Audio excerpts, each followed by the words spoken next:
Harper Audio presents The Half-Drowned King, a novel by Linnea Hartsuyker, performed by Lloyd Davies.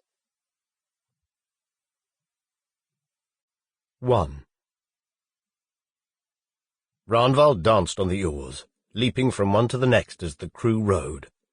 Some kept their oars steady to make it easier for him. Some tried to jostle Ragnvald off when he landed on them. The wind from the mountains, a breath of lingering winter, swept down the fjord, whistling through the trees that lined the cliffs. But under the bright sun, Ragnvald was warm in his wool shirt and heavy hose. He had worn them during the whole journey back across the North Sea, through the storms and mists that separated Ireland from home. He touched the bow-post and hung on for a moment to catch his breath. "Come back," called Sölvi. "You cling like a woman to that dragon." Ragnvald took a deep breath and stepped out onto the first oar again. His friend Egil held this one, his bleached hair shining in the sun. Egil smiled up at Ragnvald. He would not let him fall. Ragnvald's steps faltered as he leapt back the other way, against the direction of the oar's motion, the sun shining in his eyes. He moved more quickly now, falling, slipping, each upstroke catching him and propelling him on to the next sweep, until he reached the stern again and swung over the gunwale onto the more stable deck. Sölvi had offered a golden arm ring to whoever could make it the length of the ship and back, stepping from oar to oar as the men rowed. Ragnvald was first to try, for Sölvi valued daring. He thought after he stood on the deck again that his run might have been one of the best, hard to beat. And he grinned. A lucky star had lit his path on this journey, finally guiding him away from his dour stepfather.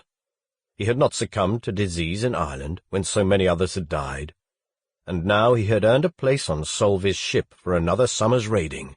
He had grown into his long limbs over the winter, no longer tripping over his feet with every step. Let any of the others match his run. "Well done," said Sölvi, clapping him on the back. "Who will challenge Ragnvald Eysteinsson?" Sölvi's forecastle man leapt out next. Ulfar was a grown man, half again as wide as Ragnvald in the shoulder, with a long mane of hair, yellow from the lye he used to lighten it.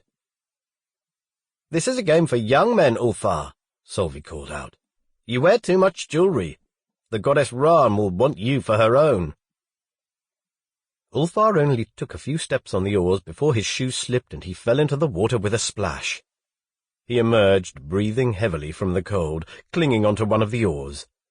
Sölvi threw his head back and laughed.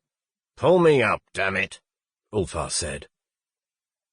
Ragnvald reached over and hauled Ulfar in. Ulfar shook his head like a wet dog, covering Ragnvald with sea-water. Egil tried his luck next. He looked like a crane as he clambered over the gunwale, gangly and awkward where agility was needed. Ragnvald winced watching him.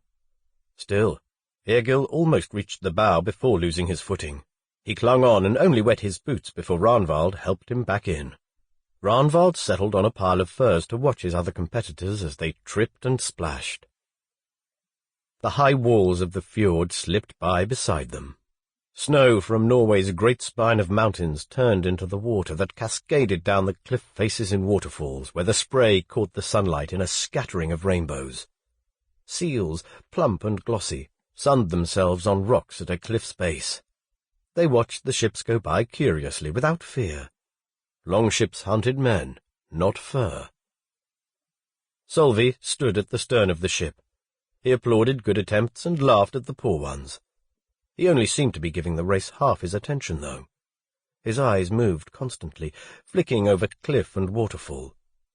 He had shown the same careful watchfulness when they were on a raid, which had saved his men from the Irish warriors more than once. The Irish fought almost as well as Norsemen did. Ragnvald had studied Sölvi on this voyage, for he merited it, both clever and good at winning his men's affections. Ragnvald had not thought to find those characteristics in one man. So often a boaster and a drinker won many friends, but was too careless to live long as a warrior. Ragnvald's father, Eystein, had been like that. On this journey all of Sölvi's men had tales of Eystein, and seemed disappointed that Ragnvald was not more like him. A man whose stories were still remembered a decade later. A man Sample complete. Ready to continue?